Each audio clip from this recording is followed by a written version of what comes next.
Well, hello, everybody. Can everybody hear me? Great. Well, I want to welcome you out to, this is our second Zoom exchange that we did. We did one back in August. I see a few of you were probably here for our August Zoom. I'm Rob Schlapfer, and I'm going to be playing host tonight, and we'll have Bion Bartning, who is the founder of FAIR. He's going to join us in a few minutes from Florida. They've got a bunch of other FAIR gigs going on tonight, so he's only going to be here for maybe about 20 minutes. But I really wanted everybody here in Oregon to get a sense of who Bion is and give you a sense of his vision. As many of you know, he's recruited some really wonderful people on his advisory board, many of my heroes, many I'm sure of your heroes. People who I think are very centrist oriented, very rational oriented, and people who are passionate about spreading a pro-human kind of message today in the midst of so much divisiveness. And I'm going to be multitasking a little bit tonight. Before Bion comes, I want to give you just a quick heads up. First, how many of you, is there anybody here who just has no idea what FAIR is about? Anybody here has no idea? Most of you, I think, good. Most of you have some idea of what FAIR is about.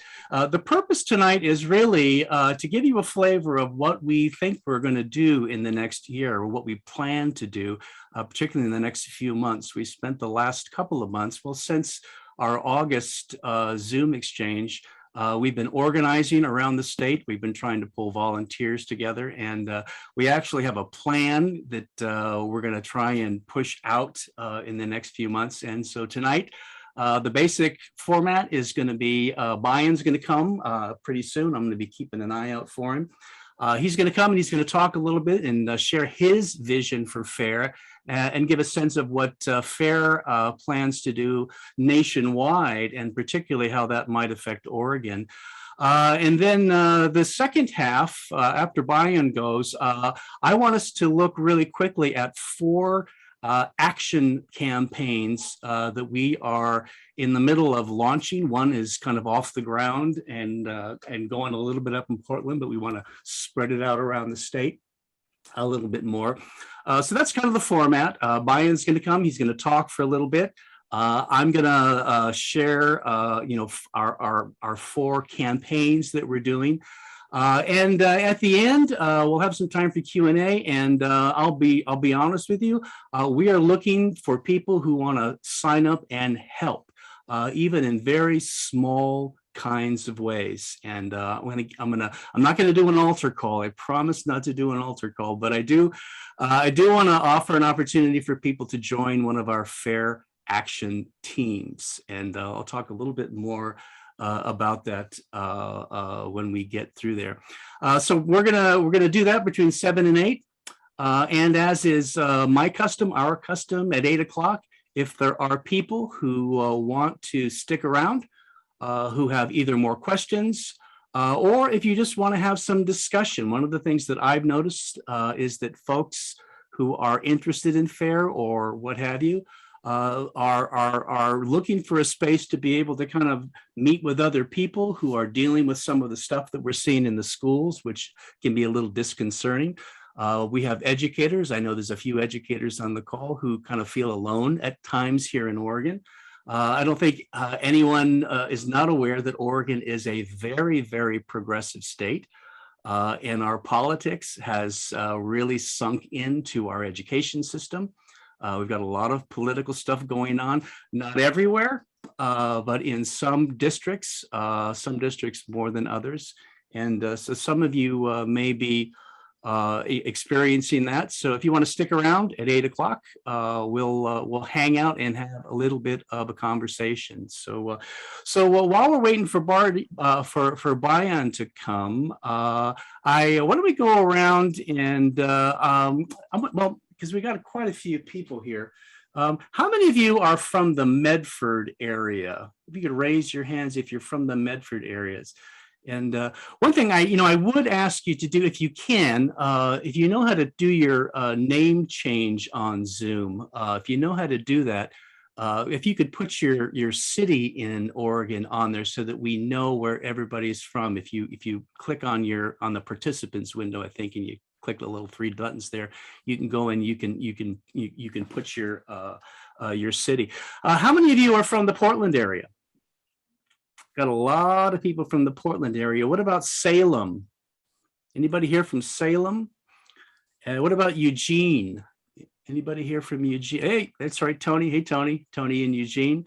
What about Grants Pass? We got Nathan there from Grants Pass. Oh, hey, Joshua. Good to see you, Joshua, at Grants Pass. I already asked about Medford. Is anybody here from Klamath Falls? Not much happening fair-wise in Klamath Falls. What about Bend? Have we got anybody here from Bend? Anybody? Hi, Alan. Hey, Alan. Good to see you. Yeah, good to see Alan. I forgot Alan's there. Alan's from Bend. And what about Pendleton? We got anybody up here from Pendleton? No. Okay. Well, most of the concentration is going to be in Portland. And while we've got a few minutes, we've got a couple of FAIR team members that are on the call that I'd like to just maybe if you could say hi. Leah Schlechter in Portland. Leah is one of our state team leaders. And we're going to be looking a little bit later briefly at what originally was the back to school campaign. And Leah was one of the major forces behind getting that off the ground. And I may lean on Leah to say a couple things if she wants to about that when we get a bit later. Also, Eric Tussig. Did I ruin your name, Eric, in Lake Oswego? Eric is a team leader on, what's that? You're good. Eric is a team leader up in Portland, who's just joined us, and in the Lake Oswego area. And Lake Oswego is really a hotbed of anti-racist oriented education, or critical pedagogy, critical education. We can talk a little bit tonight later about what those terms mean. How many people, just out of curiosity, how many people are confused about some of the terminology that you're seeing in the news about critical race theory and what have you?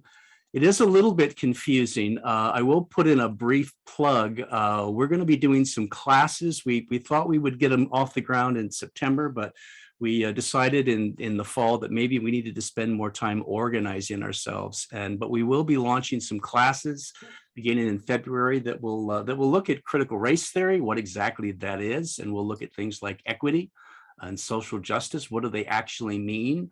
And as I've said before, these classes are really geared towards understanding what folks who are advocating these ideas and these concepts, what exactly are they saying? What's their perspective? It's not going to be so much an apologetics or a polemical approach. So these are the kind of classes that we want to encourage you to attend if you're interested, but also bring folks, particularly folks who we would describe as woke, your woke friends, so to speak. And again, I don't mean to use that term in a kind of pejorative way. I think it's a term that has a lot of use. It talks about a critical awakening, a critical consciousness, and what have you. But again, these classes, they're designed to bring people together to learn, but most importantly, to understand, because at the heart of FAIR's message, as I'm sure Bion will mention tonight, is this idea that we really need to build a culture of fairness and understanding and common humanity. And that means listening to what folks that we might disagree with have to say about these topics. And there are several of you on that I see already that have been actively involved in some of our Bridging the Divide work and know all about that. I see Nathan has left, but Nathan is one of our leaders in Grants Pass, who has just signed on. We'll talk a little bit tonight later about what we hope to do in Grants Pass. There's Nathan, what we hope to do in Grants Pass. We've got a bit of controversy in Grants Pass, as some of you may know, and we will talk about that just a little bit. And also Michael Haley, you can't see him, but Michael is there. He is also a leader in Grants Pass who's on the call tonight. And we've got a couple of people who from Portland who are at a meeting in Beaverton tonight. A couple of our leaders in Beaverton tonight. They have quite the battle on hand in Beaverton. With it's one of the districts that has really gotten, again, woke, if you want to use that term. That's pushing this critical pedagogy, as we call it.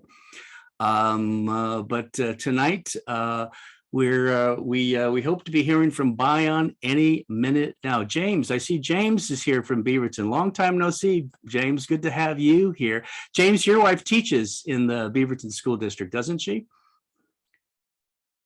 Yeah, she does. How is she loving it up there? She's not. Yeah. Well, if you were here, here comes Bion, and without any further ado, I'm going to step aside and introduce Bion.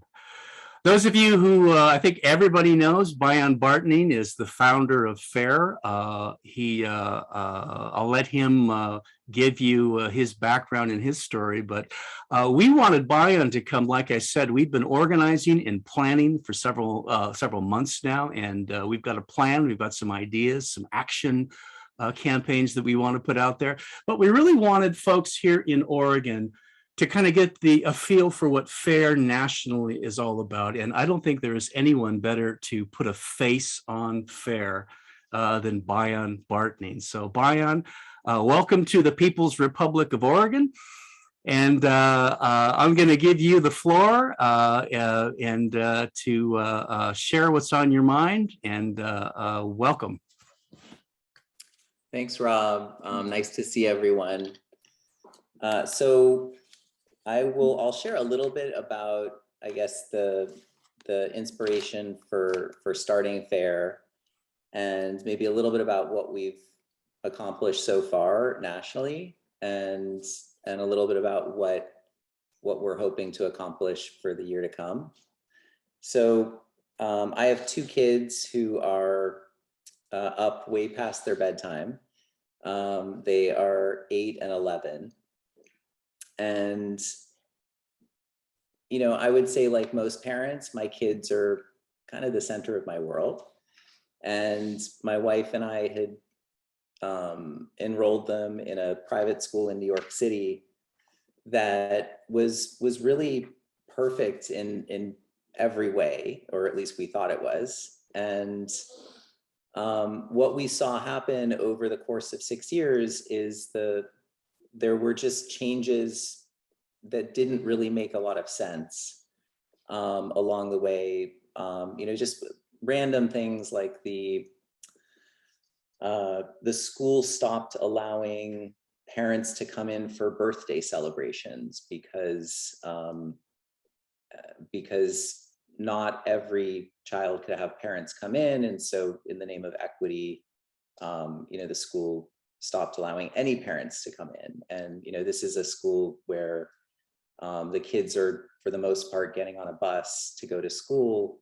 So, you really value those opportunities to come into the classroom.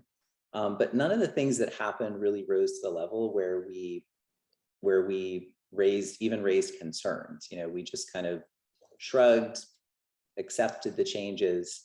I think it was really summer of 2020 when there were some really drastic changes.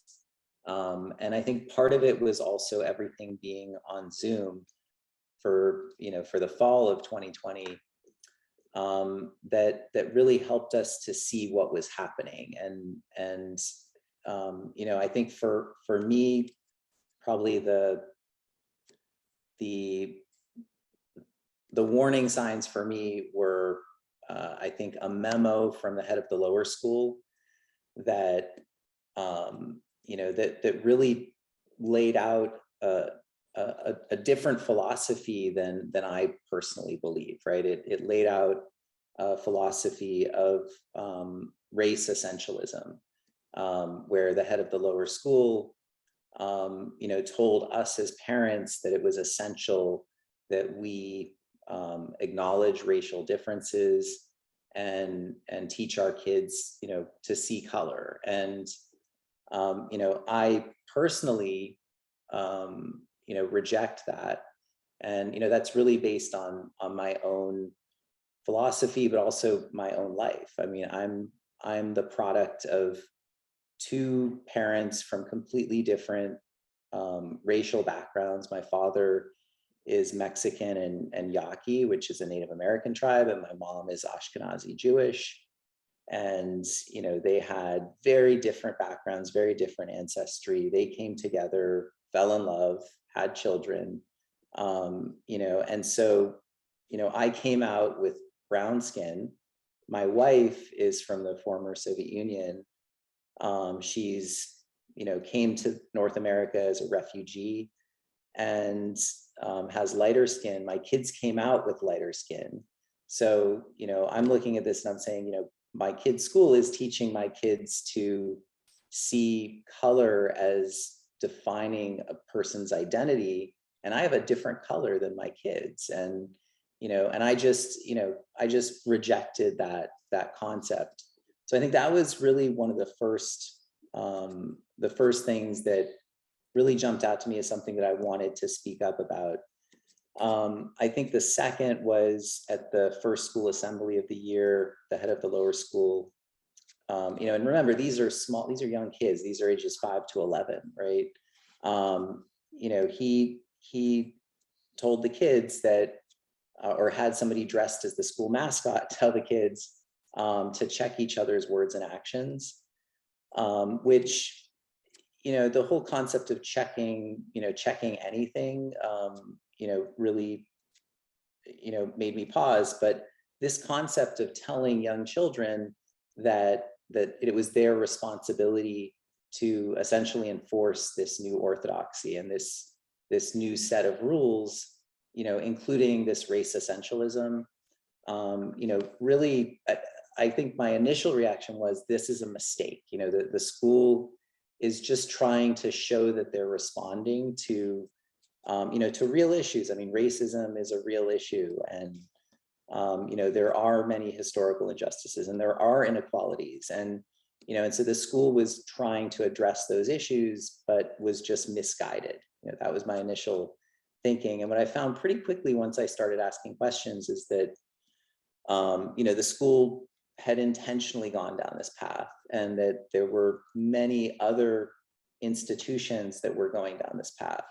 And that was really the start of what led to the launch of FAIR.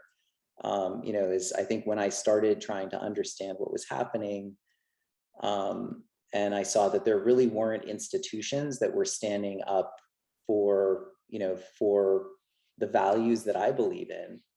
And and the institutions that should be standing up for basic civil liberties, like the ACLU, or civil rights like the Southern Poverty Law Center, had actually become agents of this new orthodoxy, this new ideology that had captured so many institutions. So, so it seemed to me like we needed a new institution. We needed a new civil rights, civil liberties organization. And that was really the genesis of FAIR. And I think that the other insight that I had, my background is in launching new businesses and branding and marketing. And what really struck me about what my kids' school was doing is that they were using words that that really have a lot of value. And, these are words of morality, right? And these are words that I value. I mean, I think that diversity, equity, inclusion, I mean, equity is literally the quality of being fair and impartial, right? That is how it's defined. And, and it was being misused, where the concept of diversity was being used to push an ideology that was really forcing conformity. And, equity was being used to justify discrimination against individuals, right, in order to achieve equal outcomes for various identity groups. So it felt somewhat Orwellian. I think and I'm not, the only person who I think has perceived, this ideology in an Orwellian sense. But, but it felt Orwellian because literally these words were being redefined. And so the insight that I had is, look, we can, you can reject the word, but why? Really it's the idea, it's this horrible idea that's being pushed using this word that is the problem. And if you instead of rejecting the word, reject the horrible idea and make a reasonable argument for why, equity, why what is being done in the name of equity is actually not equity, that actually forces a conversation. And I think ultimately it allows you to reclaim the moral high ground, right? So, instead of being the person who's rejecting equity, right, you're rejecting something that's actually not equity, that's not equitable, and you're able to reclaim the language. So, so the initial concept was, we need to reclaim the language. Sorry, my dog is trying to get out of the room. Reclaim the language, and really focus on addressing these real issues in a constructive way, right? And so, the whole focus of FAIR, from day one was to be, what we said is we want to be relentlessly positive, and be the most reasonable people in the conversation. And so, we're not trying to be angry activists. I prefer to use the term advocate as opposed to activist.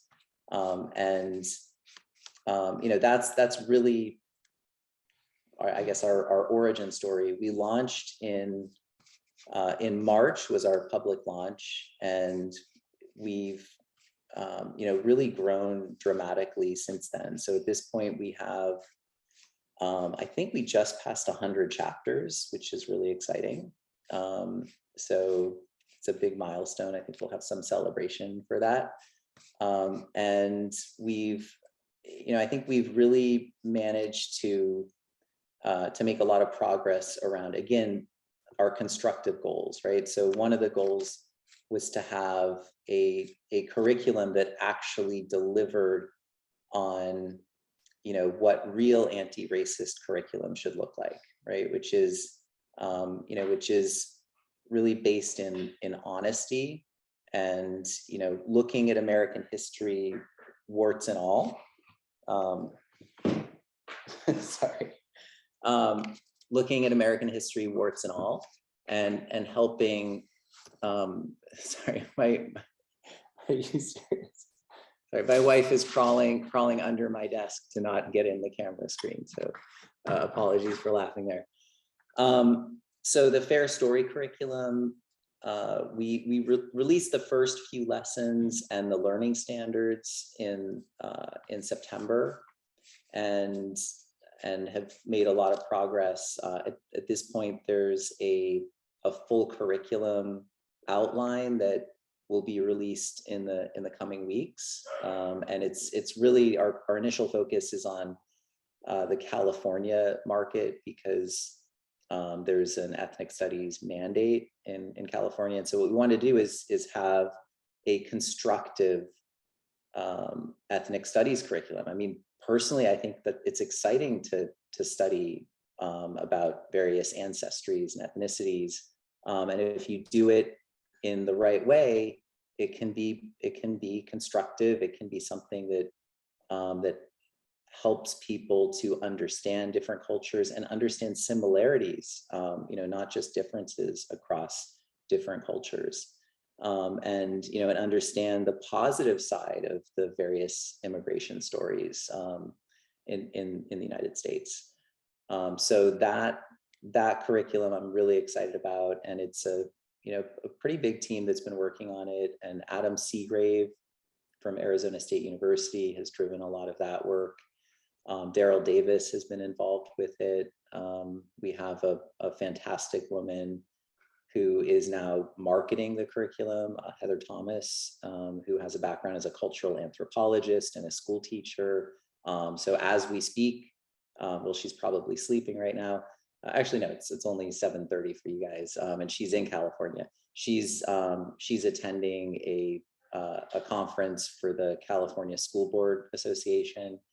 So she's been going around to different conferences and educational events just to start raising awareness of the FAIR Story curriculum. So we have our chapter network expanding. We have the FAIR Story curriculum. We have FAIR diversity training, which is, again, reclaiming the concept of diversity, equity, and inclusion. And what I found, what's really encouraging to me, is that there are a lot of people who agree that that there is a better way. There is a better way to actually achieve the goals of diversity, equity, and inclusion. And one of the things that really struck me is we did a pilot of our FAIR diversity training with Sodexo North America, and the head of DEI for Sodexo North America said to me, and they weren't quite sure what they were going to get, right? They were taking a bit of a chance working with us, but they wanted to try something different because they had found that the other training was alienating some people, no surprise. And what the head of their DEI program said to me after we completed the first round of training is, this is fantastic, and the pro-human approach is the next phase of DEI.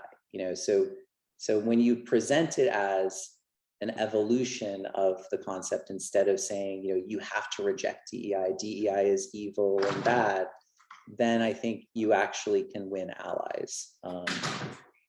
So anyway, that's a little bit about where we are today. I mean, I think that for the year to come, I think, the goals are really, to continue to expand the chapter network, make sure that we have a presence. I think at this point we're in 34 states, but that we have a presence, anywhere where FAIR is needed. We are adding some international chapters. So I think we have 5 chapters starting in Canada. And Canada actually has, I think, gone down this path to an even greater degree than the United States. We have our first UK chapter that started recently for the American School in London. So definitely, we expect to continue expanding the chapter network. And then on the education front for FAIR Story, really would like to see that in starting to be adopted by schools. And there's a process, right? There's a process that schools need to go through to bring in anything new. So, so I think that our focus, and we're pretty close with a number of school districts, but our focus is really to get a number of schools as early as we can in 2022 to adopt, and then other school districts will feel more comfortable, right? Because once they can point to, oh, this school district, which we think is a good school district, has adopted the FAIR Story curriculum, and here's what the feedback is, we think that will really help to push that forward. And then on the FAIR diversity side, I think there's just a huge opportunity to bring that form of training. And ultimately, we're a nonprofit organization. Our goal is not to, our goal is to bring to push our mission forward. So, in some cases, what I expect we'll see is that, we're supporting other organizations. It's not just the FAIR diversity, but what I'm seeing is a number of other organizations, for-profit, nonprofit, I don't really care, as long as they're advocating, something that resembles the pro-human approach.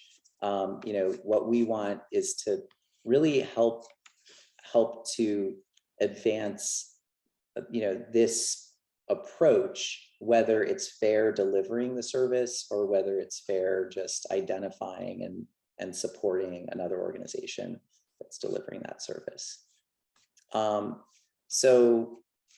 I'd like to maybe answer a few questions if you have them. And, and I want to reiterate Rob, Rob, I think, is someone that I am just really impressed with what he's doing and what you are all doing in your state. And I think that, Oregon is a place that has, I think, a lot of issues. I think what I saw in my kids' school, I think is happening throughout the state of Oregon, I think on every level. So, I think there's a lot that needs to be done in Oregon, but I've been really impressed with how your group has been organizing, and I see a lot of potential. So I'd love to answer a couple of questions. Just raise a hand. Eric, go ahead. Yeah. Hi, Bion. Big fan. I really identify with your story, and thank you for getting this all this going. How about the education schools, though? Like, how do we, from where a lot of this stuff, I just feel like it's invasion of the body snatchers when I talk with these teachers. Sometimes they mean well. It's just that they only know the pedagogy that they've gotten there. Yeah, that's a great point. So we are, we're pretty close to hiring somebody who actually has been teaching at a teaching college. So she's a professor at a teaching college. We do want to, we have a teacher network, obviously, but I think it's a big problem. And I do think that, critical theory has, really taken over, most of the teaching colleges. So it's definitely a challenge, but I think it's part of that whole outreach plan. And I think having somebody with that experience, a teacher of teachers on our team is something I'm really excited about, because I think that, that will give us the ability to do outreach to the teaching colleges themselves. And she's somebody who's been, I think has been doing this for a very long time. She's a very well-respected professor. And I think that that's one approach, right, is to, and I think that's part of, that's how we're trying to approach this in the various industries, is to have constructive dialogue. I mean, we're talking right now with the Waldorf schools. There are about 120 Waldorf schools across the country. There are over 1,000 around the world. And the Waldorf schools have really gone, down this path toward the race essentialist ideology that's, being pushed by a lot of institutions. And what we're finding is that even schools that have gone very far down this path, I think they're starting to realize that this ideology has serious issues. And so we've had a lot of success with them engaging with this. And so, what we're trying to do is have a constructive approach where we're not demonizing them. We're assuming that their intentions are good, and then we can work in a constructive way with them. And at the same time, I think it's important to have the legal network and have the ability to take direct action, right, from a legal standpoint, if their intentions are not good, because I think that for the most part, I think a lot of these institutional leaders are well-intentioned, but some of them, even if they're well-intentioned, I think are ideologues, and are going to push this even when they see evidence that this is damaging to the children, or the employees, or whoever is being affected. Annie, Brandon, you got your hands up? yeah. Thank you. Yeah, I also want to say thank you. And then my question is, I really like this idea of this pro-human approach as an evolution of DEI rather than a clash. And I feel like kind of we were on the brink of that for a few years, like Obama years, where we were all realizing these like, hey, wait, what's unfair here? And then all of a sudden it took a turn way radical. And I think people are craving this kind of, hey, we want to work through these issues in a really meaningful way and bring them to light. Let me get to my question. How do you talk through that? This is an evolution rather than a clash, because I think some people who are really entrenched in certain principles are going to feel like you're either belittling me, you don't understand what I'm saying, the whole system is set up to make certain people fail. So how could you just like maybe flesh that out a bit, put a few more words to that argument or advocating points? Yeah, no, that's a great question. I mean, I think that there's different approaches, and I think it depends on the context and the conversation. Often you're probably going to be in the minority, right? So I think it's the institutional power is actually pushing the race essentialist approach, and so I think that that changes the dynamics of the conversation. But I think I think that it really comes down to being reasonable, not being angry, using language in a way that is inclusive and doesn't alienate people, and not taking the bait when you're provoked, right? So and I think kind of coming to understand the power of language, and not letting ideologues who are trying to redefine words lead you to reject those words, because I think that's where what I've seen happen is people who get caught up in the word equity, for example, and so they'll just say equity is horrible, and then they're having a conversation, or they're speaking up at a meeting, and they're the ones who sound like they're the ideologues. So because if you're saying equity is horrible, I think equality is better than equity, then you start to sound like the ideologue. So I think it's really being comfortable using language, and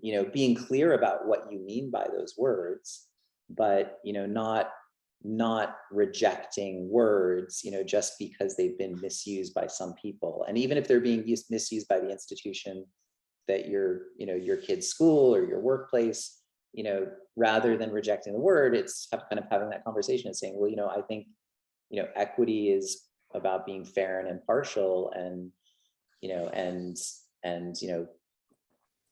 if we want to be fair and impartial, this is, this policy of discriminating, or, whatever that the specific policy is, does not seem to be taking us in that direction. I think the other thing, I think, there's a lot to this, but Pamela Peresky has written and spoken a lot about this, and she's involved with FAIR at this point, and we set up an event with her and Daryl Davis with Sodexo, and her framework, which I really like, is to talk about kind of the things that you need to deal with somebody, or to have a conversation with somebody who may be even a radical, or an extremist, or an ideologue, or just somebody who disagrees with you. And this is frankly, I think what she says can apply even to like a relative that you have a conflict with. It's really about how to have a dialogue with somebody who's not on the same page as you. But she said, really you need courage, compassion, and curiosity. And that really struck me. I think curiosity is the one that most people don't think of, but I think that's where, when you're feeling comfortable in your own beliefs, and you're feeling comfortable in who you are, you can actually be curious about somebody. And I think Daryl epitomizes this, right? Because Daryl's approach with white supremacists was, not to say, you're horrible, you're evil. It was that mixture of courage, compassion, and curiosity. And the curiosity was him asking that question, how can you hate me when you don't even know me, right? And really being curious about that, and that led him to have conversations with people, and really trying to understand, and at the same time having compassion for those people. And obviously not, that doesn't mean that you're going to embrace their worldview, but it means that you see them as a fellow human being, and you can have compassion for them. We have time for another question. Jordan, go ahead. Yeah. Yeah, I was just curious how this event in Virginia has reshaped the atmosphere and made people more receptive to the FAIR point of view. You mean the election?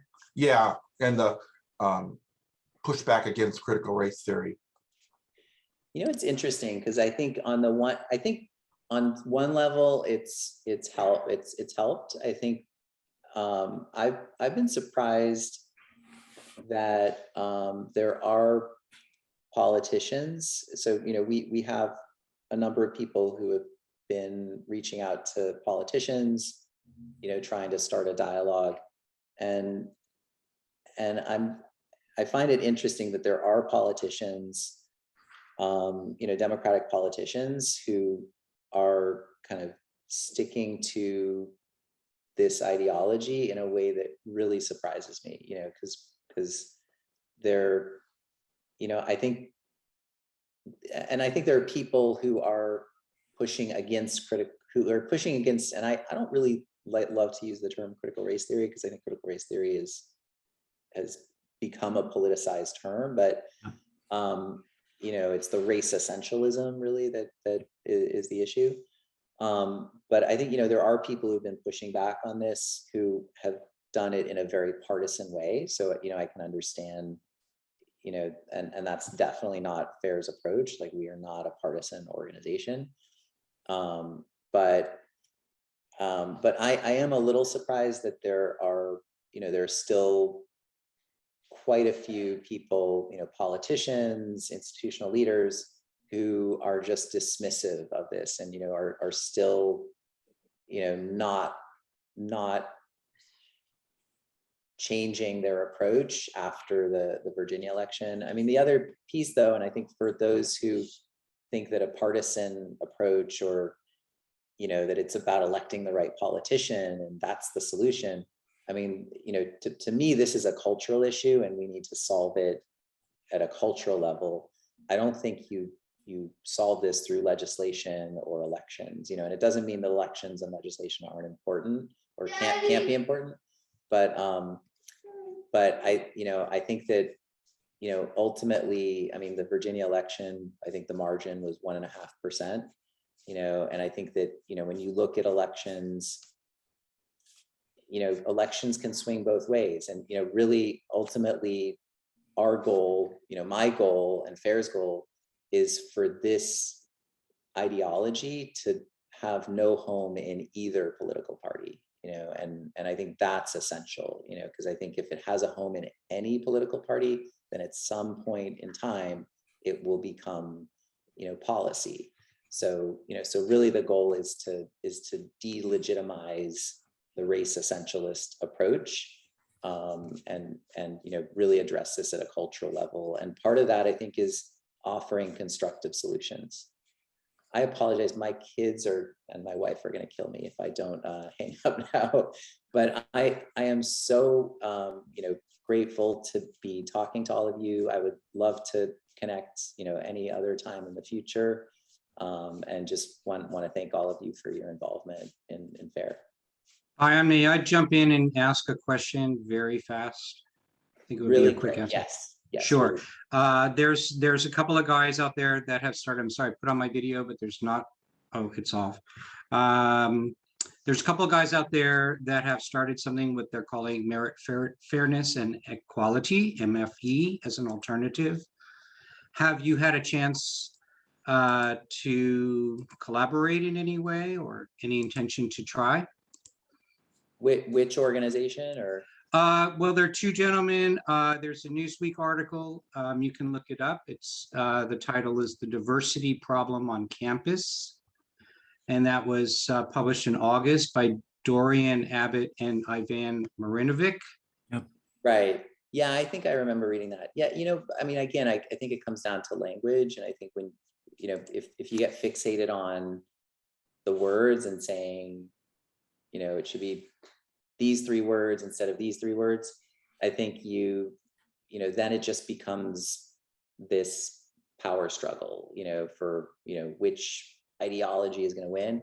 I think that, that's where, personally, I'd rather put my effort into reclaiming diversity, equity, inclusion, and, and those are not incompatible with, and merit, I think, is part of that. I think that, Yeah. Well, I like what you said about reclaiming it, rather than, in a sense, you're offering alternative curricula, you're offering a lot of alternatives, but fundamentally, I like what you said, that it's really about the reclaiming of it. Terrific. Okay, Well, I promise that would be fast. Thank you so much, and I really appreciate it. Take care. Thank you. Thanks, Bion. Some of you do have some other questions for Bion. Either email me, I'll give you my email address at the end, or put them in the chat, and I will try and get back to you, and I'll try and get Bion's ear a little bit, maybe next week, and see if we can answer them. So that went a little long. No complaints. I think I was thinking that we only had Bion for about 20-25 minutes, but we got a little bit longer. What I think I want to do is again, I'd like to kind of lay out these 4 campaigns that we've got, and I think I can do that pretty quickly. And then maybe take 10-15 minutes, probably 15 minutes to lay out the campaigns. Which means we'll go a little over 8. But then I thought we could have some questions. And again, if anybody wants to stick around and have some conversation and share a little bit, talk about some of the things maybe that Bion got into, we can do that. But what I'm going to do now is kind of give you a sense of, Bion has laid out what FAIR is doing in the broad sense, but how are we going to actually apply that here in Oregon? So I'm going to go through some slides here and show you what we're intending to do. And to begin with, we have an org plan, and I wanted to pull a page from our org plan just so that everybody knows exactly what it is we're trying to do. FAIR has a mission statement that's on its website, fairforall.org. And there's some language in there that gets into a little bit more about what this means. But the basic mission of FAIR, again, FAIR is the Foundation Against Intolerance and Racism, is a nonpartisan organization dedicated to advancing civil rights and liberties for all Americans, very much modeled on the civil rights movement of the 1950s and 60s. So what does FAIR Oregon do with that mission? Well, our role here is to create that common culture, to create a common culture of fairness, understanding, and humanity throughout Oregon. Well, how are we going to do that? Well, we've decided that we're going to focus on three things: informing, educating, and empowering. And the way that we're going to do that, here we go, is that we've organized the state. Some of you have seen this before. We talked a little bit about this in our August meeting, but we've organized the state around 9 hubs that represent the major geographical spots in Oregon. We call these hubs because out of each one of these hubs, they will reach out into the communities around those hubs. For example, our hub in Bend that we're looking to create will reach out into Redmond and Prineville and some of these other places out there. But we want to create these 9 hubs around Oregon. And what we want to do in these hubs is launch what we call FAIR action campaigns. It's this whole idea of direct action that came out of the civil rights movement. Those of you who have read Martin King's Letter from a Birmingham Jail, where he talks about direct action. Well, that's the basic focus of what we're going to do, again, to create this common culture. How are we going to do that? We've got these hubs, and within each one of these hubs, we're developing what we call FAIR action teams. Every hub is going to have a FAIR action team, and those teams are going to carry out various campaigns. And we've got 4 campaigns on our map, so to speak, right now. What we originally called a back to school campaign, and we're now calling it a critical awareness campaign. A FAIR Story campaign. Bion talked about the FAIR Story curriculum. We're going to be launching a campaign to get that into the schools here in Oregon. A viewpoint diversity campaign. And then what we're calling right now, or at least I'm calling it, a truth and reconciliation campaign. And again, I'm going to briefly touch on each one of these campaigns in hopes that some of you will be interested in joining a FAIR action team, and getting involved to some degree in your community. And to begin with, the first campaign that we launched, and we launched this in Portland at the end of August, beginning of September. We originally called this a back to school campaign because if you remember, this summer was all about critical race theory in the schools. And there was and remains a lot of confusion about the term critical race theory. It seems to be a kind of a catch-all phrase. So we wanted to launch this campaign mostly to appeal to parents in local schools and to appeal to their curiosity. Bion talked about curiosity being really central to this. We didn't want to come in and say, hey, don't you know that there's this Marxist, this neo-Marxist kind of ideology in your school? Hey, don't you know that all these terrible things are happening? Rather than take that kind of approach, we wanted to appeal to people's curiosity. And it ties into what our basic mission is here in Oregon: to inform, educate, and empower, to raise awareness about what's happening in Oregon schools, organizations, and institutions, and also to promote open inquiry, viewpoint diversity, and critical thinking. And that's at the heart of our mission. And we've come up with this triplet: learn, connect, act, to kind of drive all that. So what the campaign basically was is we produced a half sheet, half of an 8.5 by 11 sheet, which means we can print them 2 up and cut them and hand them out to people. We came up with this half sheet that we can distribute. And we had FAIR volunteers beginning in the Portland area go to schools, hence the back to school campaign, and hand them out to parents. And the idea, again, was to just get parents to be curious about what's being taught in their schools. Hopefully some of the media attention about critical race theory and all this other stuff might perk people's curiosity. So we developed this handout, which, as you can see, just asks some very basic questions. It identifies the fact there's something going on in some schools. We think our kids deserve better than some of this kind of ideology that we're seeing. Well, what can you do? Well, you can ask questions. And so we go through a list of questions.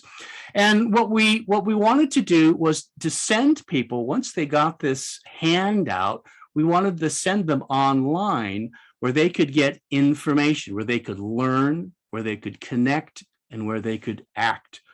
So we developed an info hub, an information hub designed specifically to take people through this process of learning about what's going on, connecting with FAIR and with other parents and teachers and other folks who are concerned, and then to act. What do I do? What do I do with all this information? So we drive people to fairoregon.info, and they can access all kinds of information. And we're in the process right now of updating this info hub, because we started in Portland, but what we want to be able to do in the coming months and certainly throughout the next year is to bring this first into Grants Pass in Medford, where we have teams organized, but also we want to get it into Bend, Eugene, Klamath Falls, Pendleton, Roseburg, and Salem. And we will have, by the end of this month, we will have information hubs for all of those. We'll have hubs for all of those hubs, all of those teams there, so that each hub has its own kind of information hub where they can get information broadly, but also down to specific information about their local schools. So this is something that you can get involved with if you're interested. You don't have to necessarily go in with a group of volunteers to a school and hand out the flyers, but what we want is to get people to distribute these handouts broadly, to drive people online, again, to inform and educate and empower people, to help people become aware by tapping into curiosity, not so much outrage, which is kind of what we're seeing a lot out there in the media. So that's campaign number one. Started in Portland. We'll be expanding it in Portland in the next year, but we really want to get this into Grants Pass in Medford in January, and then reach out to Bend, Eugene, Klamath Falls, Pendleton, Roseburg, and Salem. The second campaign, and this is a campaign that we're going to be launching in January. And as a matter of fact, we probably will be doing a Zoom exchange on this in the mid-January or so. But you heard Bion talk about curriculum, and that curriculum really is kind of the real issue in many respects in this whole debate, because it's something that has a profound effect upon kids, and that goes out through all of life.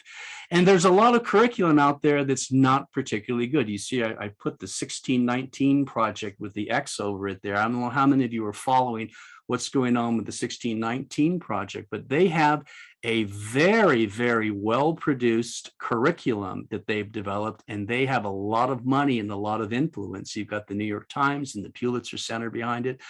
They are getting their curriculum into schools around the country, and it's a curriculum that has this critical approach to looking at things like race. We think there's a better approach, as Bion said, and what we're going to be doing starting in January is we're going to be launching a campaign to get school districts all around Oregon to adopt the FAIR story. And again, we're going to do this as wherever we can. We're going to identify all school districts around the state where we think are the best targets, the best candidates, and then we're going to go after getting that curriculum into people's hands. We have a campaign strategy brief. If you're interested, let me know. I'll be happy to pass that on. But we see this as kind of the main focus for at least the next year, and it may be the main focus for many years, kind of a foundational campaign that we'll be running for some time now. And if you want to learn more about this, go to fairstory.info. And you can get information about the FAIR Story campaign. Again, we want to roll this out in January, so you'll be hearing about it pretty soon. The third campaign that we have, some of you in the Medford area that are on this call know that we've been battling our library system for some time. Our libraries here have become very, very partisan. very politically partisan, and they have been pushing Black Lives Matter. They've been pushing critical theory oriented material on gender and race and what have you. And we've been trying to get them to broaden their offerings to people. This is in regards to the book clubs that they do and the events that they have and the programming. It all leans very, very much to the left. And so what we want to be able to do is get their attention with what we're calling a viewpoint diversity campaign, starting here in Medford. And then hopefully, if we have some success here, we can bring it to other areas of Oregon and bring it out there. We're going to be doing this in February. We'll be rolling this out again. We'll be rolling it out in Medford, and we'll have some details to come. But the basic idea is we don't want to go to the library and say, you know, stop promoting the 1619 project so much as to say, if you're going to promote the 1619 project, if you're going to promote books on race and gender that are on the far left of the political perspective, we need to make sure that our community is broadly represented. That means we need to have some more conservative and centrist and liberal oriented writers in the mix. And so far, here locally, we've gotten nowhere getting them to even talk with us about this. So what we're going to do is we're going to organize this campaign. We're going to pull bodies together and people together, and we're going to get the community to speak up and say, hey, we want viewpoint diversity in our libraries. Every voice needs to be heard, not just those on the far left. So again, we'll be saying more about the details of this as we produce them. We don't have a strategy complete yet, but we will be launching in February this viewpoint diversity campaign, and we'll be doing that in concert with February is not only Black History Month, but it is, I believe it is National Library Month. So there's a lot of activity with libraries broadly. And again, we're going to start this in Medford, but this is a problem not just in Medford. Bend has this problem, I know. Pendleton has this problem. And of course, Portland, I'm sure has this problem because Portland is very, very progressive, and that has an impact on what's happening in the libraries. The last campaign I want to talk about, and some of you, particularly down here in Southern Oregon, are probably familiar with what's happened in Grants Pass in the last year. A couple of educators were fired because they, on their own time offline, they wanted to come up with a better approach to the gender issue in classrooms. As I'm sure all of you know, gender and the transgender phenomena has become a very, very polarizing topic. Getting some feedback there, I'm not sure. The good news is that's Katie and Rachel. They are FAIR members, and they live in Grants Pass, and we are working with them. We would like to find a way to heal that community. There's been a big disruption. There have been protests. There have been arrests from protests over this. Katie and Rachel have been called bigots and racists and all kinds of things. We want to launch what we're calling the Truth and Reconciliation campaign there. We want to bring the community together on this issue for some reconciliation, but also some truth telling. Can we have some conversations about this gender issue? Can we find a positive way forward that affirms the science, but at the same time affirms the very real experiences that some school-age kids have with gender dysphoria? And a side note, a couple of weeks from now, FAIR is going to be having a webinar on this issue featuring Abigail Schreier and a couple of other people. Abigail Schreier, some of you may know, who has written a very popular and unpopular book on this topic. She's going to be doing that.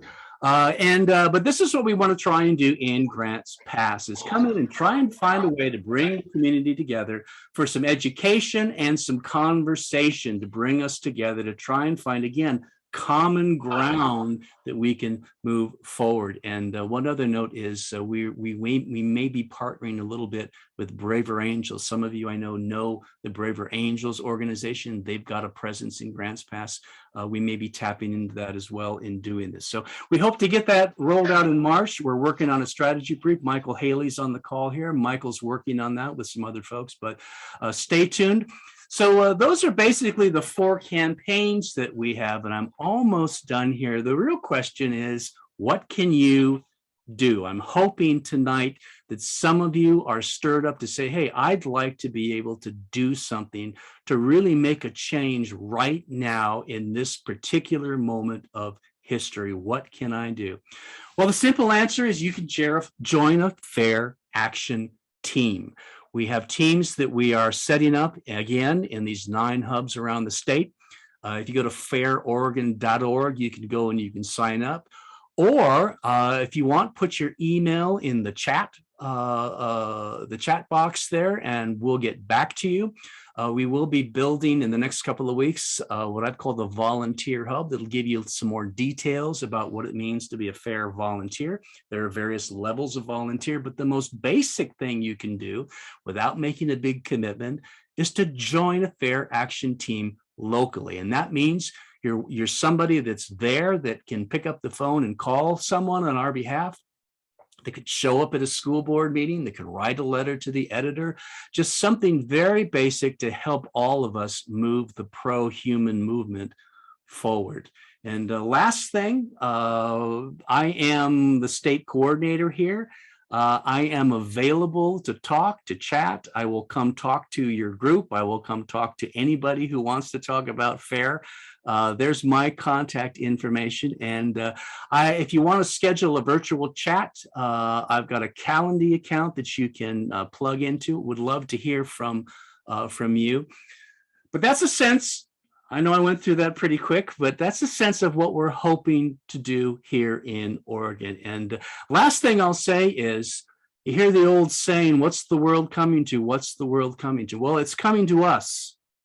We have an opportunity to make a difference here in Oregon. And that may sound really, really optimistic, but I want to encourage you, if we can get a bunch of us together, there's a lot that a small group of people can really do. And what we've done is we've organized FAIR here. We have an organization and we have a framework to work from now. What we need skin on the bones. We need flesh on the bones. We need people that are willing to spend an hour a week, a few hours a week, are willing to reach out to their friends and their neighbors. But together we really can, I think, change the culture of Oregon to develop a common culture, a culture where we don't necessarily all agree on everything, but we all affirm one another's humanity, that we're pro-human. So that's what I had to say. We've got a couple of our FAIR team members here. Does anybody want to say anything who's on the FAIR team? And then I'll open it up to questions and comments and conversation.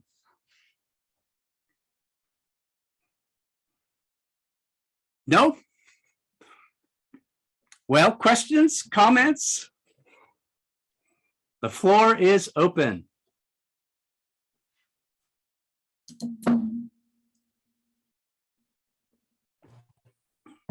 Hey, Rob. Joshua? Yeah, quick question. So if we want to express interest in helping out in one of these projects, do I just talk to like Nate Sable or or how do I? Okay. Sounds good. I'll talk to you, Nate. Yeah, if you're in Grants Pass, talk to Nate or Michael. If you're in, and again, you're free to talk to me or talk to the folks that are locally on the ground. It doesn't matter really who you talk to, but I want to make sure that I am available if nobody else is. So yeah, do reach out to Nathan or Michael in Grants Pass. John. Unmute, John. There you go. There's real sound. Okay. As far as volunteering, you know perfectly well what I can and can't do and what I do and don't do. But the real question here is, you know, my daughter teaches kindergarten in California, down near Santa Cruz. And I'm wondering is any of your material either ready for or appropriate for someone like me to just send to her? Or are you working at the school at the district level? That's a good question. I would say the answer to that is yes, eventually. Again, as Bion was indicating, it's coming out kind of as a package for schools, but one of the things that we're going to be doing, we're going to be setting up our own information page about FAIR Story. And one of the things we want to be able to do is provide for people who are homeschooled, who aren't necessarily connected to a district. So I would say the short answer to that is yes. And I can reach out to you personally, John, and help you with that area. But yeah, we want to, you know, I mentioned the 1619 project. Their curriculum is just brilliant in its scope and rollout. They've got curriculum from kindergarten, elementary school, high school, college. They've got continuing education for adults. All kinds of people that they're reaching, and that's kind of become the standard, and that's, I would say, is kind of the competition. One point about at least talking to teachers, I don't know about administrators, they may have a lot of time, but I know my daughter is personally always overwhelmed with work at school, teaching kindergarten. So she doesn't have time to thumb through very many pages of anything. And so if you could put out something that would fit on like one page with critical questions and the, you know, one-liners, because that's what a working teacher needs, or at least the working teacher that I know. Well, and just, you know, one other plug, these info hubs that we're creating. The idea behind that was to be able to kind of streamline information in a very simple way so that people can get what they need and not have to go through all kinds of information and links and all that. So we are working on that design in hopes that it can be the kind of thing where a teacher can go right to the kinds of things that they want. Leah, go ahead. Yeah. I was just going to say, from the Portland side, anyone in the Portland area, I see Lake Oswego, Beaverton here. One thing specifically that we're doing right now, we're handing out the flyers. So periodically we will go just select one school and go in the morning at drop off and just kind of line up along the road. And as cars are backed up waiting to drop off, we're just handing out flyers as people go. It doesn't require saying nearly anything. I usually just say, there's the new curriculum in the school and we just want to inform parents, move on. So it's super easy. You don't have to, you can go to a school that's not your own school if you're feeling like you're not ready to kind of be visible in your own school community. That's one thing. And then another thing that we're doing is going through curriculum at different schools in partnership with the curriculum directors at those schools. So Tara and Aaron on our team just did this on Tuesday at Tualatin and found some really interesting things that parents need to know. And an example would be placing the opt-out form for sex education against the topics that are described as what you might want to opt out from are nothing near what is actually being presented in sex education for students. And so finding some examples, and that's something that we can do when we're talking about informing parents, is just, we'll find the examples for you. It only takes 2 hours for us to go through in a school and just look at some really quite egregious examples that will get parents like, oh, okay, this actually is something I had no idea that was happening. And my school, through omission, has not informed, is essentially lying through omission about what they're actually teaching. So that's the kind of thing that it would take 2 hours. It doesn't have to be your own school district, that kind of thing. If you're interested in just like a 1 or 2 hour time frame, that you don't have to be on stage, or you don't have to necessarily advocate or speak to people who are at the school. You can just kind of be a busy worker working through it if you're wanting to get your legs under you for being able to kind of speak about this stuff. those are examples of things that we've done that that we could use help with and are pretty easy, like in and out, short time commitments. They tell me that Leah is fearless handing out those flyers. You're anonymous. It's really easy. Nathan, did you want to weigh in? Yeah, go ahead. Yeah. Hey, one question I was going to ask Bion, but didn't have the chance, was just trying to get a better sense of what, nationally, what resources the Natural Organization has for the different chapters. For example, for little things like if we wanted to start doing more of a, like what Leah is doing, where we're passing out flyers to parents to help raise awareness of some of these issues, are we at this point expected to print off those flyers ourselves, or can we get a box of those flyers funded by national? Yeah, we can. Those flyers can be made available. They will be made available, and I think we'll probably announce something about that moving forward. But yes, what we want to be able to do again is we would love to find a contact person on all of these hubs to take the flyers, get them distributed, and we will supply the flyers, no charge. What do you think, Michael? Should we order some?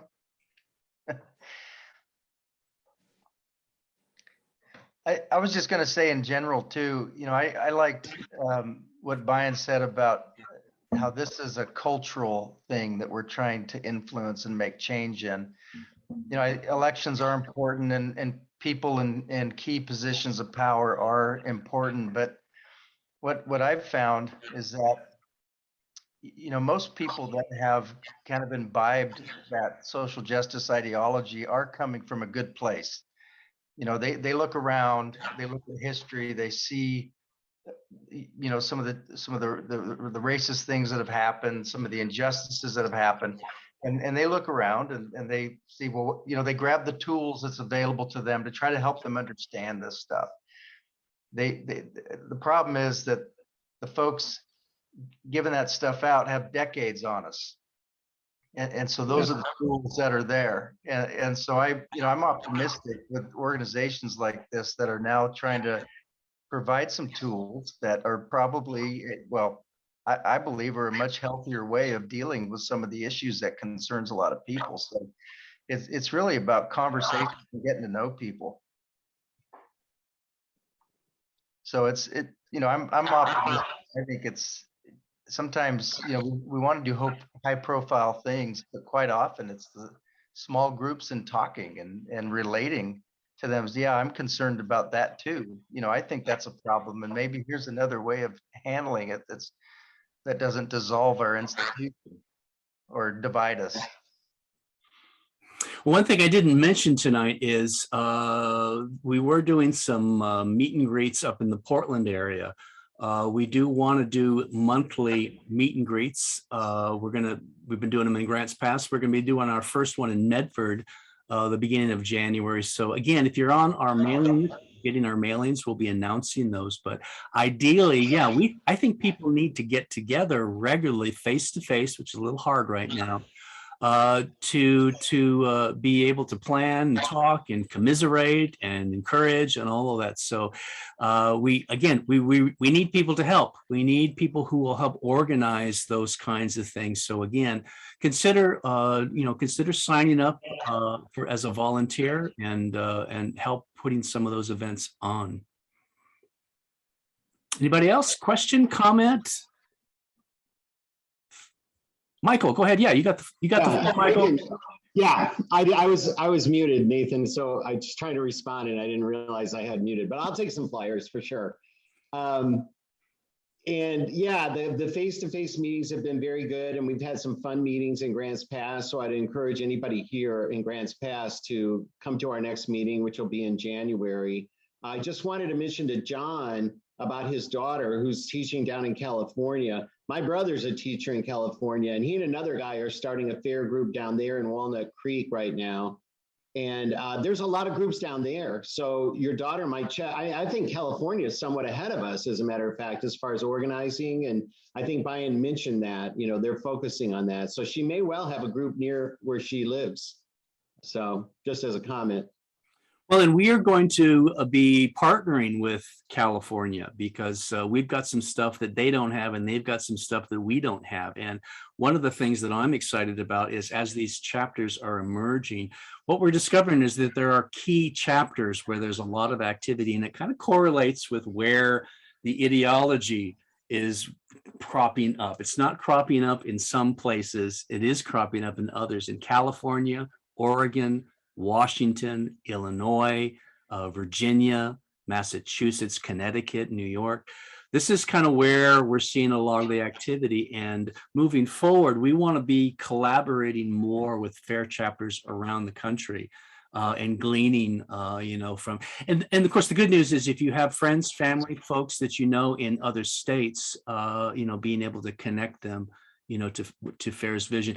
Other thing I would mention, Bion brought this up, FAIR is not saying that we are the only way, that we are the only group. We have a particular vision. We have a set of tools and some resources, but we want to be able to work with other groups. There are a lot of other groups out there that are working in this space.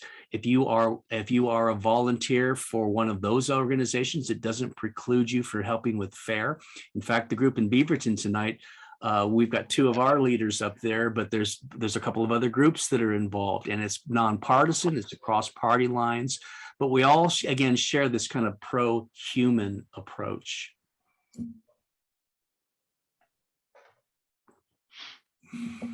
No more questions? I have a quick question.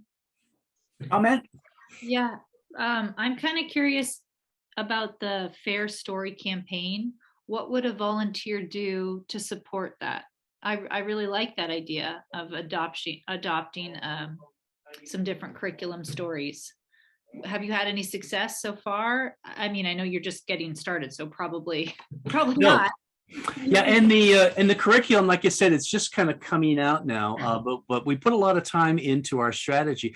The main thing with that campaign is we need two types of volunteers. One is people that we're calling organizers. We need people, particularly in these various hubs, who can help organize all of the information and contacts with reference to school districts. What we want is, so we need kind of people who are who are volunteers, who can spend a little time, who can help us identify all the school districts, who all the people are on the school boards, who the principals are, who all the players are, so that we can build a network of influence and come in and be able to do presentations and what have you. But we also need what we're calling advocates. And those are people that are, they don't necessarily have to be, put a lot of time in, but we need people who are basically eyes and ears on the ground in every school district around Oregon. And the role of an organizing type of volunteer would be to find those people and organize those people. So for example, here in Medford, we need to have somebody who is looking at all the school districts around the area and is locating people who can go into those districts and be, again, our eyes and ears on the ground, can tell us what's going on. We need to know, for example, where each district is in their process for adopting new curriculum. We're building a massive spreadsheet with all that kind of information. We need to know when they're going to be adopting things so that we can, if we know that there are districts that are going to be going through the adoption process in the next few months or the next 6 months, we need to be able to prioritize those districts. We need to be able to find people that can be legs on the ground to go to school board meetings, to arrange meetings with the various players and what have you. But when we roll out that FAIR Story campaign in January, we've actually got a graph and what have you that kind of lays out what the different volunteers are. But basically, we need organizers and advocates, people who can organize, can help put together groups of people to reach out to the school districts. And then we just need people that are simply kind of boots on the ground, that are willing to show up monthly to a school board meeting, willing to make contacts with local school board representatives and feed our information hub so that we have a complete map of all the various school districts in and around Oregon, so that we can go in and make plans for how we're going to actually present the material and go through the process of getting the district to buy into it. Does that kind of answer your question? Yeah, there'll be more details to come on that. But I'd be happy to send you, if you're interested, Annie, I'll send you our campaign strategy and you can see a little bit more. Thank you. And thanks for coming. Anybody else? Questions? James in Beaverton. James, it's good to see you, man. Haven't seen you in a while. Yeah, it's been a while. I was looking forward to coming back, and I came to one of the early group Zooms, but I haven't been to the last few, so I was looking forward to it. You're talking about people with eyes and ears and being an advocate. I have a whole bunch of stuff that I get, that I hear about from my wife. This is her first year out of the classroom. She was teaching for 15 or 16 years. And she's now one of the people who puts together or, does a lot of the curriculum that's centered around the equity and yeah, it's kind of funny that she's in that position, but it was an open position and it was kind of the next step in her career. But yeah, she said it's like going to the dentist every day and getting your teeth drilled. But she kind of comes home and gives me the update of what crazy things she heard that day. So yeah, I've got all kind of stuff that every time I think I've heard everything, there's something new that's like, wow, man. So yeah, I'd like to look forward to getting involved with the Portland hub. Good. And Beaverton is a hotbed, as is Lake Oswego. The Tiger Tualatin is a hotbed. Portland's got some, and of course the whole Portland school district itself is social justice district. I mean, it really. One of the Charlene is on. Charlene, you're blurred, and so I haven't been seeing you, but Charlene is one of our volunteers in Medford, and she's actually going to be driving our Viewpoint Diversity campaign. Charlene's been a managerial kind of person in the libraries, and I've worked with her for many years, and really excited to have her expertise. Again, it isn't just the schools. The libraries are having a big impact around the state. So again, we want to develop this campaign for Viewpoint Diversity, find a way to move our local library board, to be able to adopt some real changes. And again, when we get that strategy mapped out, we'll make it available to people. But if we can make it work in Medford, we want to kind of template it so we can go to Bend, we can go to Pendleton, we can go to other places and begin to apply positive pressure. The way that the civil rights movement and Martin King direct action is positive pressure. You don't have to be mean and nasty, but you can still apply moral pressure on people's consciences to do the right thing. And it's just the right thing to not have a library system that is partisan and political and doesn't represent the whole community. And so Charlene's going to be working on that. Anything you want to say, Charlene, other than hi? You got to unmute.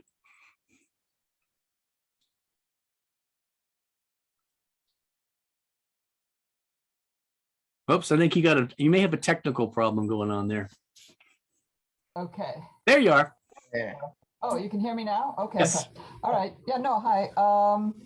Yeah, and it's affected a lot of homeschoolers and adults, the library system. They're seeing it in the programming and in the book selections and what they're pulling out of the libraries.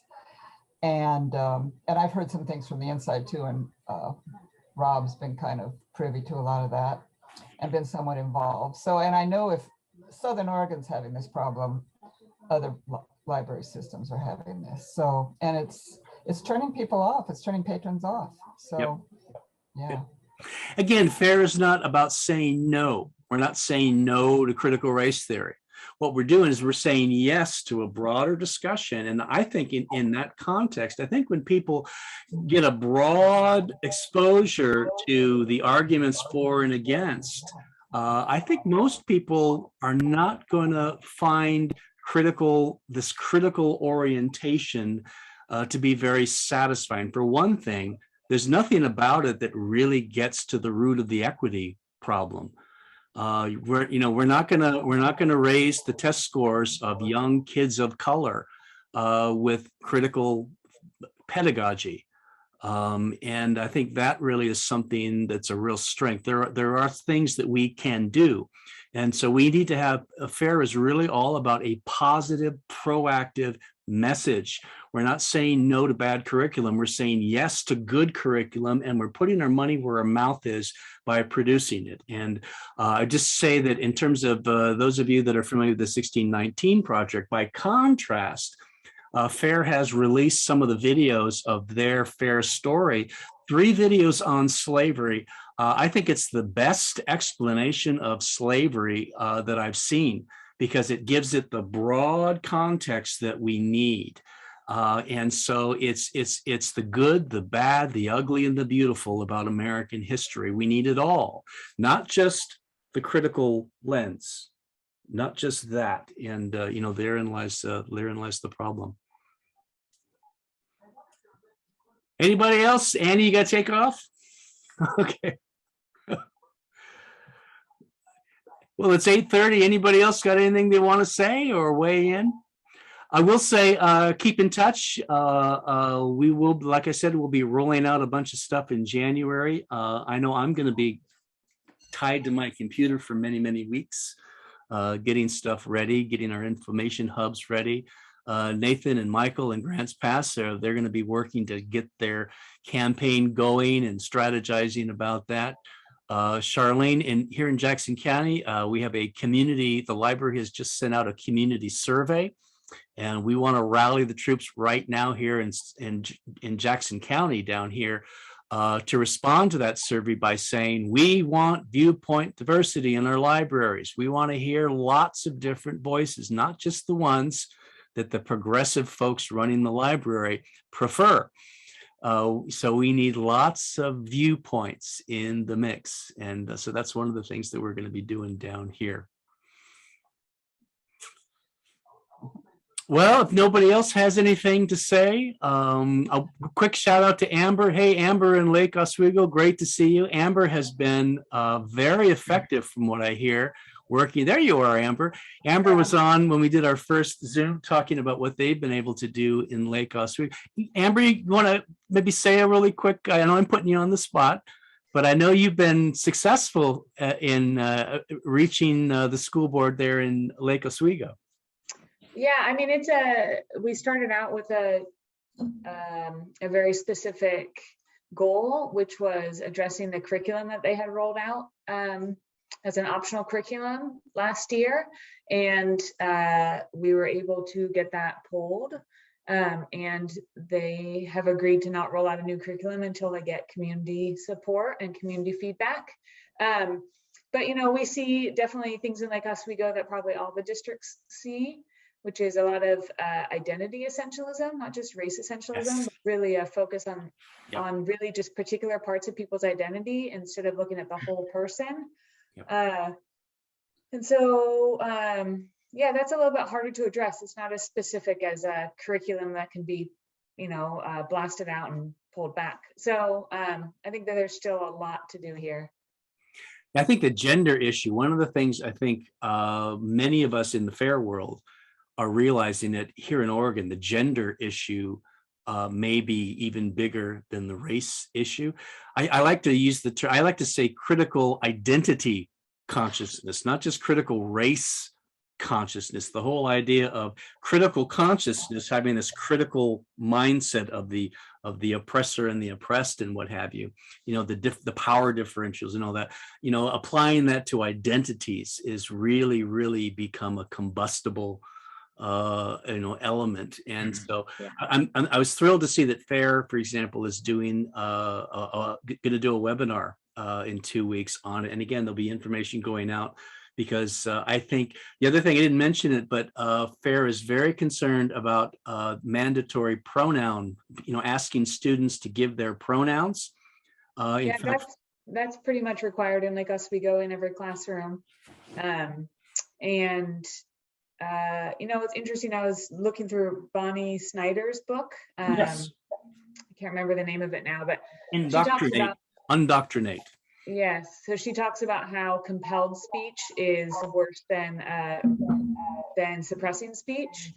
And she talks about law behind that. And I just think it was very interesting about how that messes with kids' minds even more than suppressing speech. So Very interesting. requiring kids to announce a specific part of their identity that they might not feel comfortable doing, I think is just a challenge that we're seeing here, which I just think is identity essentialism. It's just reducing people to something very specific about themselves, that they may have a much broader story.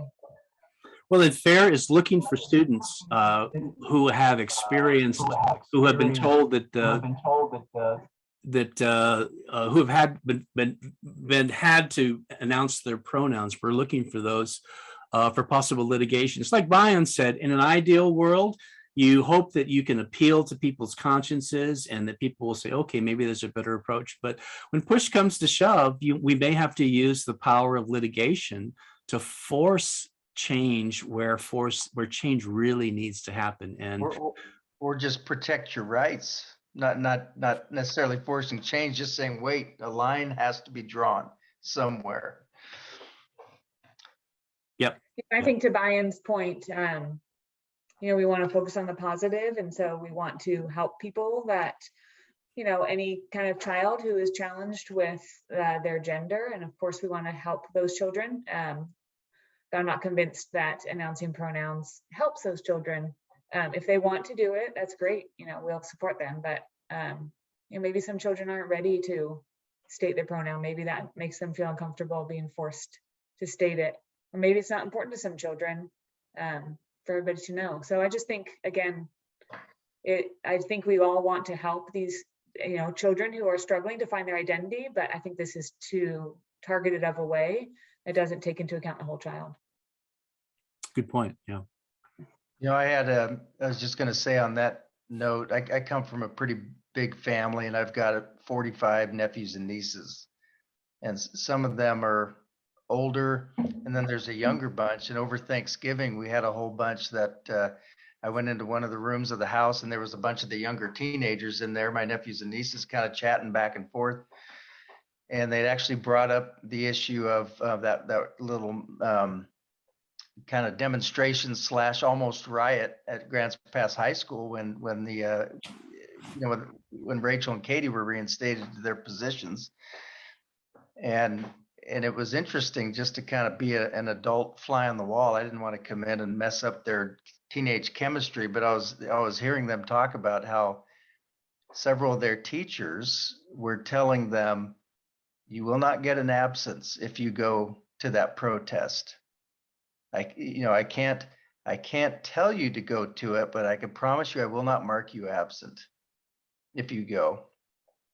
And then they got into a discussion about the pronoun thing, because apparently in some of the classes there at Grants Pass High, so there are some teachers that are having them do that. And one of my nieces, who's a little bit shy, said that there's a lot of kids that they want to be left alone. There might be a few that it's such a part of their identity that they want to stand up and say, I'm binary, or here, I'm actually a he, whatever. Call me this, call me that, and they get a little social charge out of that. But most of them are just like eye rolling, like, oh boy, or they're very uncomfortable with it. So it seems like most adults would understand that's a weird thing. It's a weird and awkward thing. So we're kind of dealing with people who are, if they really believe that that's a good thing to do, they're religiously committed, and so that's hard to talk around that. But I hope that's something that just kind of dies its own death because it's awkward and weird. But if it has to come to a lawsuit to help kill it, that's a good thing. One of my nephews, who's now in college, actually was forced to state his, and I talked to him about what the invitation from FAIR, and he was like, I'm in college now, I don't want to he didn't want to go through that. But anyway, it's surprising. It's surprising how much of this is going on. You know, even in areas like in Southern Oregon that you wouldn't think it would be as big, but a lot of the teachers are not from Southern Oregon. Yeah. Come out of schools and they come here and they bring what they learned in the colleges here. Well, and it is ubiquitous. I don't know if you know this book. It's perfectly normal. If you go to the info hub, fairoregon.info, we've got some samples from this book. I was shocked. This is recommended by all kinds of people, and it is in Medford School District, Ashland School District, probably Grants Pass. Many of the school districts are using this book in upper levels of elementary school, as I understand it. And I was shocked, not only about the sexually explicit material, some of which was quite frankly shocking to me, but the whole opening spread lays out human sexuality from the perspective of transgender activism.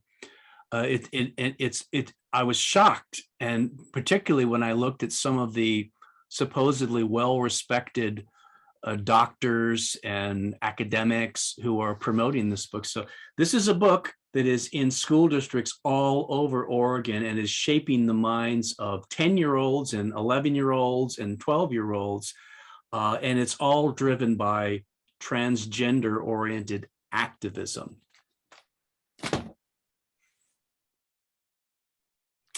It's going to be a big lift to change the culture.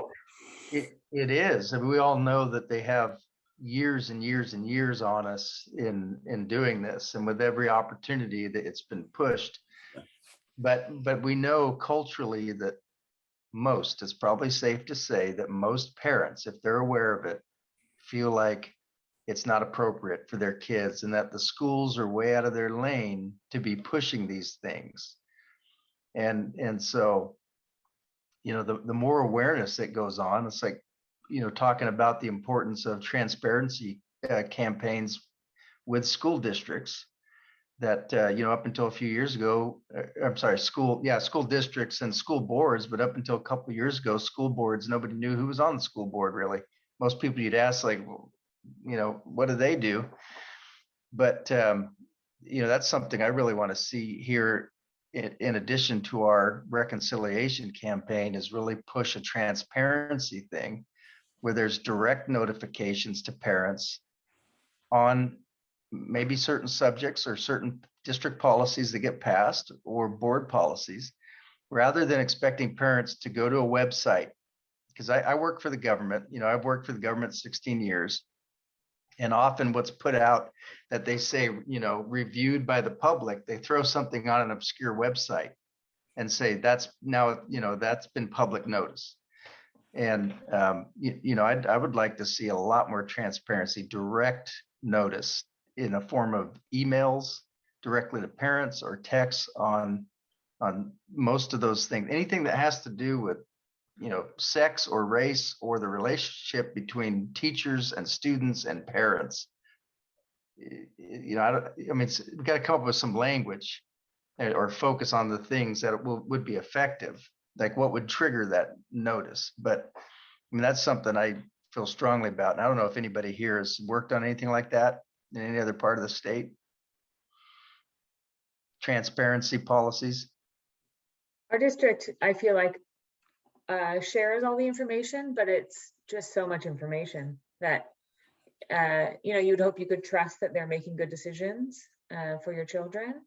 But, you know, the emails are so lengthy, and then the board meetings are so long to like sit through all of them and hear what they're talking about and approving. It's all out there, but it's just very challenging to keep up with it all. Like new books, like last night's board meeting, they were introducing new books for the curriculum, and man, to go through and read about all these books and see if they're appropriate is a real challenge.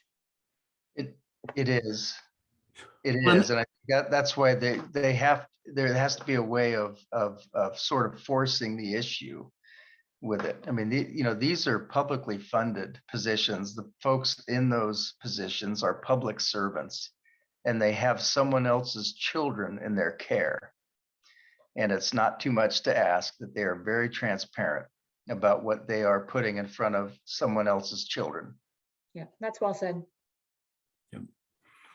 Well, and just let me plug one again. One of the reasons why we've spent so much time organizing is because, again, this is going to be a heavy lift. We have to be able to identify what all this is. You know, what are all these school districts? Who are the people on the board? And it's going to take a lot of people and a lot of organization to create a network that can have the kind of impact that we need to be able to have. So again, that's why leading off, we've spent a lot of time organizing FAIR here in Oregon, is to build a framework. And that gets down to our being able to reach out to people at a moment's notice via email and text and what have you, to get people mobilized to do this, that, or the other thing. And that's why we're focused on really trying to create these campaigns with some depth, so that we have a real a clear idea of what we're trying to accomplish. We have a metrics to be able to say, are we actually being successful? And again, if we can template things, it's kind of like a franchise. If we can template some of this stuff, if we get a group of people that create a campaign that's working, we template it, we can take it to other areas. And that makes the lifting so much easier. If we already have, okay, we've done this here, this is what we've learned. Now we know how to attack it over here and over here and over here. So it's big on strategy, it's big on organization. And what I think it really needs, again, are the boots on the ground to be able to act in concert to make a big difference. Rob, is there a place where somebody reviews books that are being put into schools, where they're assessing it for these kinds of topics?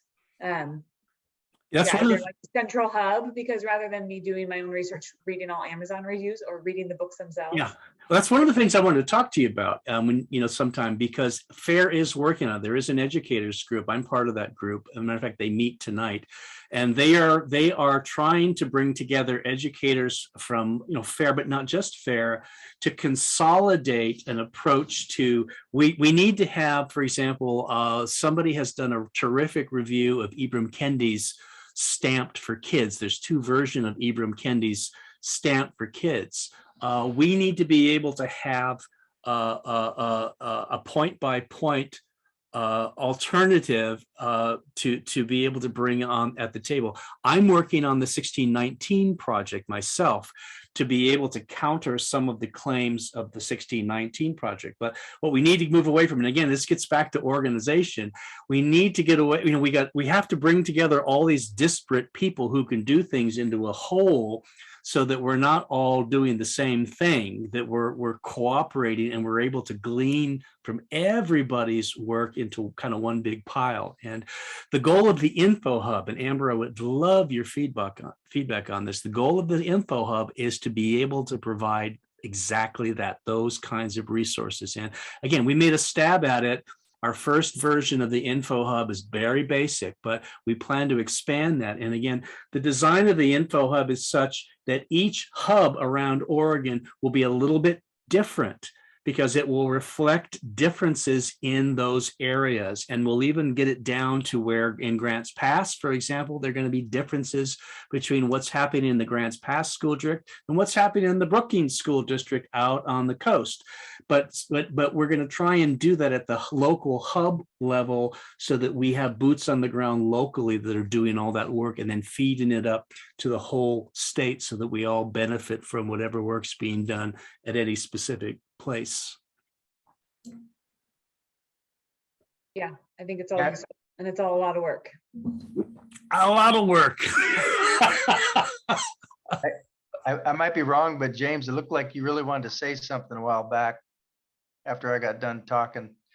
Oh, that's pretty good. You must have been reading my eyes.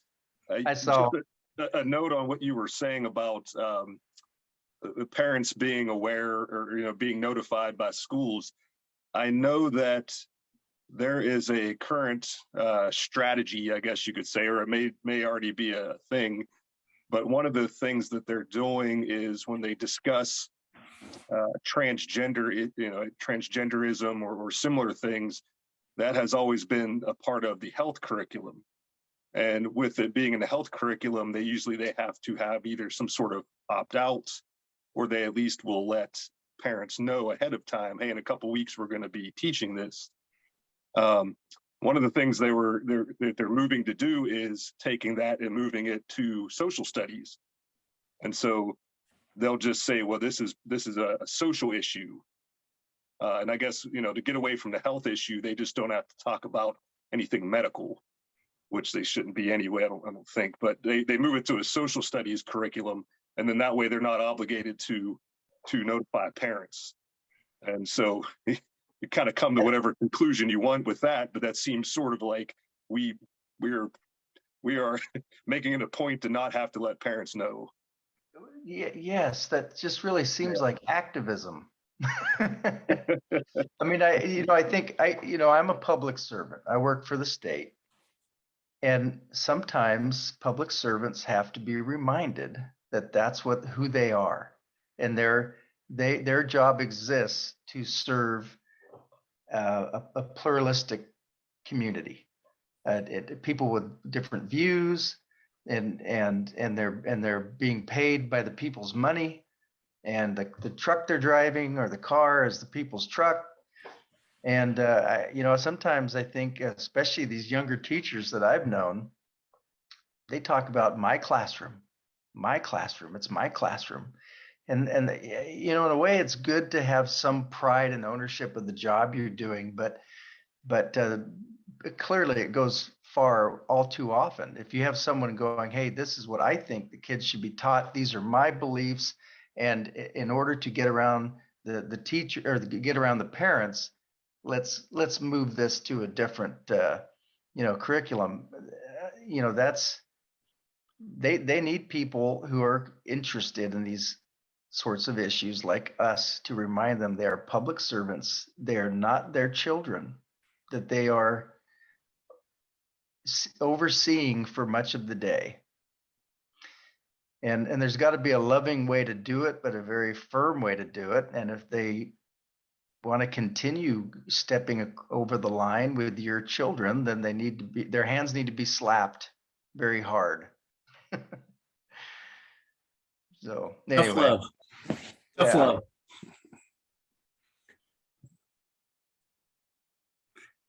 Well, anyway, I'm just talking to talk now. It's fun to talk to people who I probably agree.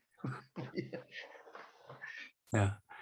But does anybody else want to weigh in? Oh, Jefferson Shoup. That's you, Jefferson Shoup. Hey, Jefferson from Utah. There you are. Hey, good to see you, man. Hey. What's happening? You're one of the leaders of the Utah contingency, the Utah chapter. You want to tell us? Utah? Yeah, a lot of similar stuff we're doing. Right now, we got some public school library book controversy going. A lot of the school stuff that you guys are talking about. I think it's probably a little further down the road where you guys are, but yeah, it's sure cropping up. So we're just trying to figure that out. What part of the state? I'm north of Salt Lake, Ogden area. It's surprising how blue kind of Utah has gotten. I mean, I was shocked last time I was through Salt Lake City. It was like, when I went to Salt Lake City 20 years ago, when you stayed at a hotel, you had to go to a closet to get a bottle of wine. That's how conservative Salt Lake City was. And now when I went, there's like LGBT flags and whatnot all over the place. It's like it's had a blue revolution. Yeah, it's sure going purple.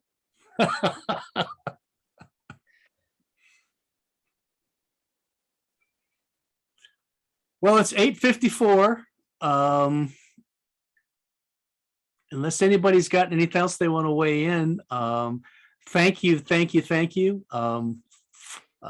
Stay tuned. Please help. And if anybody wants to talk to me about anything FairWise, do stay in touch. I planned in my plans personally is to get out on the road in late winter, spring, and get out to places all over Eastern Oregon in particular, and kind of bring them to be an evangelist to kind of bring the gospel of FAIR to places like that. Hey, Rob, speaking of that, when you do, I have some pretty good connections in Burns. I'm really good friends with someone who's on the Burns School Board, and she's a county commissioner. Excellent. Oh, wow. And Excellent. she, her husband and I were very good friends and roommates in college, and we both liked her, and he won. Oh, they owe you one. They owe you one. We're and then I won because the right one. I got the right one for me. But There you go. There you anyway, go. we're very good friends. I've talked to her about FAIR.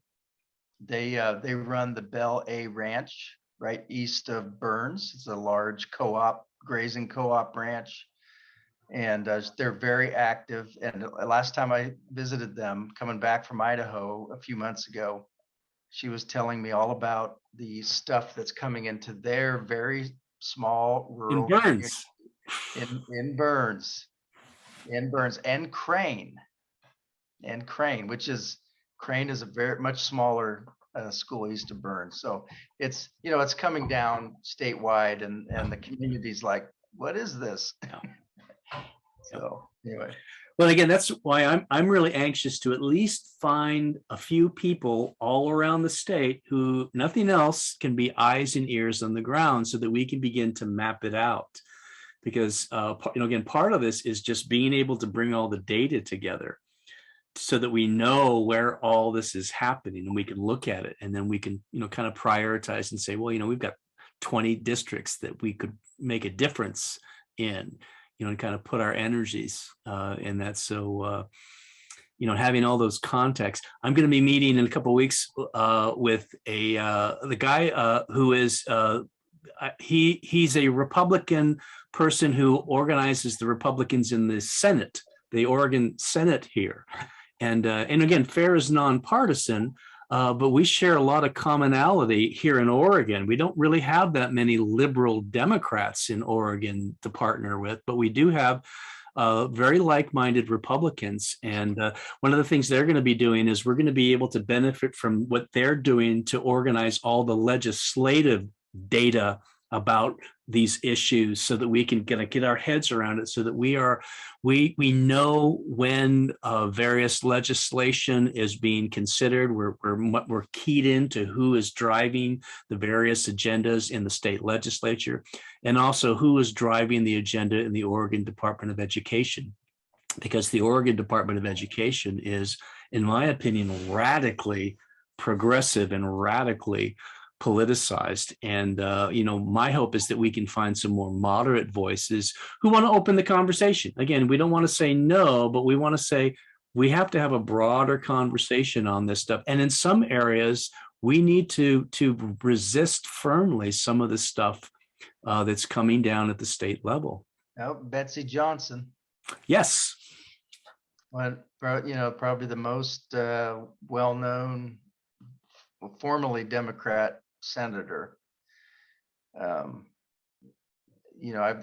kind of, I'm not a Republican per se, but I wrangled a lot of my Republican friends here locally, because I'm pretty much lining up behind Betsy. And I've already, like I mentioned to you, I talked to her. I called her and said, hey, Betsy, I want to help you win in Southern Oregon. And I told her a little bit about FAIR, and she seemed interested, because she's firmly a Democrat on certain things like abortion and things like that, but she is a centrist, and she wants to unite the state. Yes, she we need sees that.